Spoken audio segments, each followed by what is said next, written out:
안녕하십니까.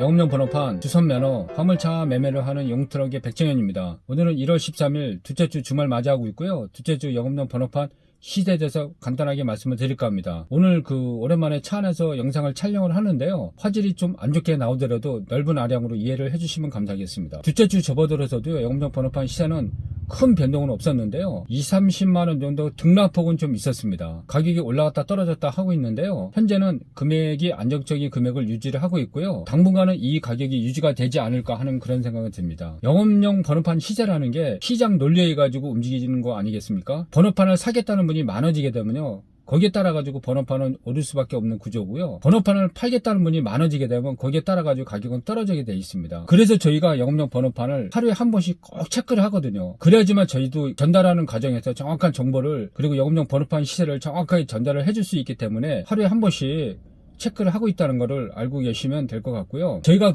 영업용 번호판을 팔려고 하는 분을 얘기를 듣다 보면요, 사연이 구구절절합니다. 그래서 제가 팔려고 하는 분들의 사연을 몇 가지로 아마 취합을 해가지고 얘기를 좀 드릴까 합니다. 기존에 영업용 운송 사업을 하시는 분들은 아마 공감이 가는 부분이 있기 때문에 제 얘기는 재미로 들어줬으면 좋겠습니다. 번호판을 팔려고 하는 분들은 사연이 다들 틀리지 않겠습니까? 그런데 제가 번호판을 팔려고 저하고 상담을 하다 보면요, 제가 꼭 이 얘기를 물어봅니다. 왜 운송사업을 그만두게 됐냐? 그만두려고 하는 거냐? 이렇게 물어보면요, 나이가 젊은 분들은 이런 얘기를 대체적으로 많이 하더라고요. 집안에 내가 고정비용이 한 달에 300이고 400이 꼭 들어가야 된다. 애들도 지금 고등학생, 대학생, 자녀분이 있는 분들은요, 고정비용이 꼭 들어가야 되는데 3년 전만 해도 그 비용을 충당을 했답니다. 운송사업을 하면서요. 그런데 요새는 경기가 워낙 안 좋다 보니까요, 그 비용 자체를 감당도 안 되고 비용 자체가 그만큼 수입이 안 되기 때문에 이번 기회에 그냥 그만두고 회사로 들어가서 취직을 하려고 한다. 그렇게 얘기하면요, 제가 거기에 따라가지고 잘하셨다, 지금 그만두고 나중에 좀 자리가 좀 잡히면 운송사업이라는 게 언제든지 또 할 수 있는 거 아니겠습니까? 그렇게 얘기를 해줍니다. 그리고 또 어떤 분들은 나이가 좀 드신 분들은 한 30년이고 그 이상 하셨던 분들이 번호판을 매각할 때는요, 혼자서 결정하는 게 아니고 가족들하고 아니면 사모님들하고 다 상의를 하지 않겠습니까? 그러면 저희가 성사하는 과정에서 거의 사모님들하고 사장님하고 얘기를 많이 합니다. 그러면 어떤 사모님은 이렇게 얘기를 합니다. 이 차가 우리 아저씨는 평생을 가족들 먹여 살리면서 정말 행복을 줬던 차인데 이번 기회냐 그만두다 보니까 너무 아쉽다. 그러면서 뒤돌아서 가지고는요,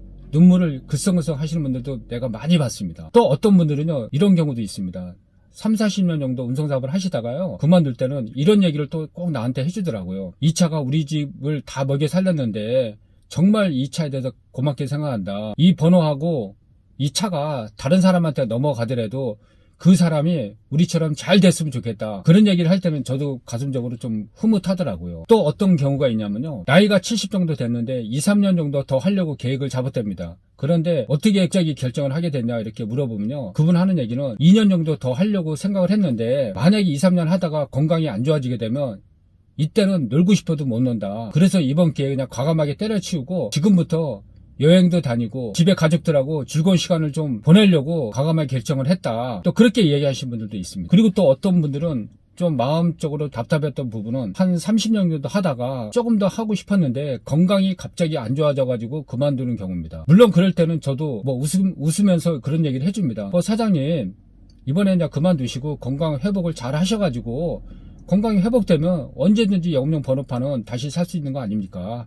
그러니까 건강 회복 잘 하셔가지고 나중에 다시 번호판을 산다고 연락이 오면 저도 정말 금액을 좀 싸게 해가지고 해드리겠다. 그러면서 농담적으로 마무리하는 경우도 있습니다. 그리고 또 제가 한 3일 전에 겪었던 일인데요, 번호판하고 차량을 통째로 인수를 했습니다. 그분도 나이가 75살 정도 됐던 분인데요, 한 30년 정도 운송사업을 했더라고요. 근데 그분 하는 얘기가 30년 정도 하면서 아침에 일어나면 날씨부터 본답니다. 그날 만약에 눈이 오게 되면 큰일 났다, 이거 운송을 오늘 좀 해야 되는데 거래처를 가려면 눈 때문에 혹시 차질이 생기지 않을까. 그리고 또 눈이 오게 되면 잘못하면 사고의 발생률도 많은데 걱정을 항상 했답니다. 그런데 차 차를 매각을 하고 번호판을 처리를 하고 나니까요. 그리고 나서 다음날 눈이 왔답니다. 그분 생각이 평생에 그렇게 눈 자체가 아름답게 보였던 게 처음이랍니다. 그래서 제가 그 얘기를 듣고 사람이라는 게 생각이 이렇게 바뀌면 모든 게 다 달라질 수도 있겠구나 하는 그 생각을 좀 들었습니다. 둘째 주 영업용 번호판 시세 말씀을 드릴까 합니다. 개인 용달 시세는 2,780에서 2,830만원 가고 있습니다. 개별화물 시세는 2,700에서 2,750만원 가고 있습니다. 주선면허 가격은 5,300에서 5,400만원 가고 있습니다. 오늘은 여기까지만 하겠습니다.